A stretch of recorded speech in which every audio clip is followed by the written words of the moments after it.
हाँ, तो आज के इस वीडियो में हम देखेंगे, ये क्लास 9th का आपका दोस्तों इतिहास का ये बुक है आपका। इसमें हम देखेंगे अमेरिकी स्वतंत्रता संग्राम। इसका ऑब्जेक्टिव प्रश्न हम जानेंगे। इसमें लगभग आपको 40 से 50 ऑब्जेक्टिव प्रश्न दिया जाएगा। पिछले वीडियो में मैंने पहला चैप्टर भौगोलिक खोजे का मैंने ऑब्जेक्टिव सारा बता दिया है, इसलिए मैंने आप दूसरा चैप्टर का सोचा बना देता हूँ। चलिए ऑब्जेक्टिव हम शुरू करते हैं, क्या कह रहा है।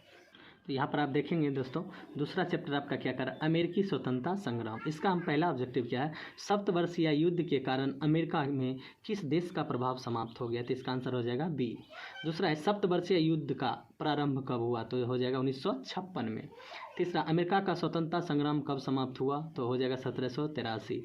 चौथा है, अमेरिका का स्वतंत्रता संग्राम किस देश की क्रांति में सहायक हुआ, तो हो जाएगा फ्रांस। पाँचवा है, अमेरिका का पता किसने लगाया, तो हो जाएगा कोलंबस। छठा कर रहा है, अमेरिकी स्वतंत्रता संग्राम का नायक कौन था, हो जाएगा वाशिंगटन। कौन हो जाएगा, वाशिंगटन। सातवां है, नेविगेशन एक्ट कब पारित हुआ, तो हो जाएगा 1651 में। उसके बाद है, सप्तवर्षीय युद्ध से किस देश को सबसे अधिक लाभ हुआ, तो हो जाएगा अमेरिका को। किसको, अमेरिका को। उसके बाद है नंबर, फ्रांस एवं आदिवासियों के आक्रमणों का सामना करने के लिए ब्रिटिश सरकार ने अमेरिका में कितने सैनिक रखने की योजना बनाई, हो जाएगा 11,000। कितना, 11,000। 10 नंबर, अमेरिका में सैनिक रखने के खर्च के लिए किस वस्तु पर चुंगी लगाई गई, हो जाएगा चीनी। चुंगी का मतलब होता है टैक्स लगाई गई। 11वां, 5 असहनीय कानून कब पारित हुआ, तो 1774 में। कब, 1774 में। 12, अमेरिका की खोज करने वाला नाविक किस मूल का था, हो जाएगा इतावली का। कहाँ का, इतावली का। उसके बाद कह रहा है, इंग्लैंड ने उत्तरी अमेरिका में कितने उपनिवेश स्थापित किए थे, तो हो जाएगा 13। कितने, 13। 14 नंबर कह रहा है, स्वतंत्रता का घोषणा पत्र किसने तैयार किया, तो हो जाएगा टॉमस जेफरसन ने। 15, अमेरिकी स्वतंत्रता संग्राम ने किस वर्ग की प्रमुख भूमिका निभाई, तो हो जाएगा वो आपको मध्यम वर्ग। 16वां कह रहा है, अमेरिकी उपनिवेशों ने के प्रशासन का प्रधान कौन होता था, हो जाएगा गवर्नर। 17, क्यूबेक एक्ट किस देश के लिए पास हुआ, हो जाएगा कनाडा। क्या हो जाएगा, कनाडा। 18, अमेरिका किस महासागर के किनारे अवस्थित है, तो अटलांटिक महासागर। क्या हो जाएगा, अटलांटिक महासागर।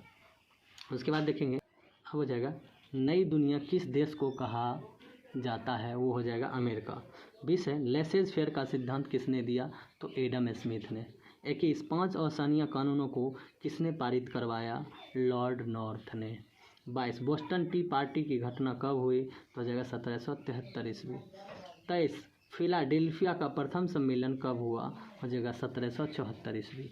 24, अमेरिका की राजधानी कहाँ है, ये आपका हो जाएगा वाशिंगटन। क्या हो जाएगा, वाशिंगटन।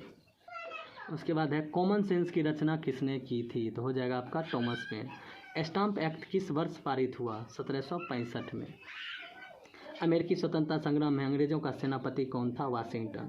28, प्रतिनिधित्व नहीं तो कर नहीं का नारा किसने दिया, टॉमस पेन ने। 29, स्टाम्प एक्ट किसने लगाया था, तो ग्रीनविले ने लगाया था। 30, फिलाडेल्फिया का दूसरा सम्मेलन किस वर्ष हुआ था, तो 1776 में। उसके बाद है, स्वतंत्रता की घोषणा को तैयार करने में मुख्य भूमिका किसकी थी, टॉमस जेफरसन की। टॉमस जेफरसन की। उसके बाद है, किस संधि के अनुसार अंग्रेजी सरकार ने अमेरिकी उपनिवेशों की स्वतंत्रता को मान्यता प्रदान की, हो जाएगा पेरिस संधि 1783। 33 नंबर हो जाएगा, अमेरिका का संविधान किस वर्ष लागू किया गया, तो इसमें हो जाएगा आपका 1789 हो जाएगा।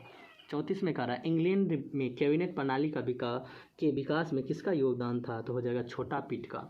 35 नंबर कह रहा है, सेनापति लफायवे कहाँ का रहने वाला था, तो हो जाएगा फ्रांस का।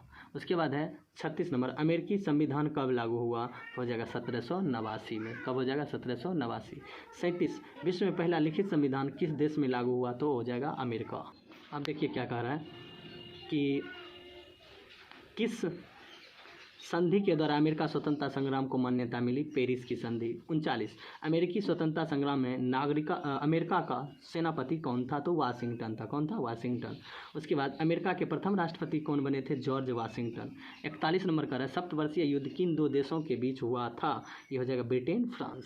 अगर दोस्तों ये वीडियो आपको अच्छा लगे, क्योंकि ये बुक के बीच से आपको दिया गया है, जो आपको किसी भी प्रकार का दिक्कत नहीं होगा, किसी भी परीक्षा में आपको कोई भी क्वेश्चन नहीं छूटेगा। अगर वीडियो आपको अच्छी लगी, वीडियो को आप लाइक सब्सक्राइब शेयर करना आप नहीं भूलेंगे। इसके बाद अगला जो वीडियो बनेगा वो आपका तीसरा चैप्टर फ्रांस की क्रांति पर रहेगा, इसका भी ऑब्जेक्टिव। तो आप दोस्तों अगला चैप्टर को भी देखिएगा। Thank you.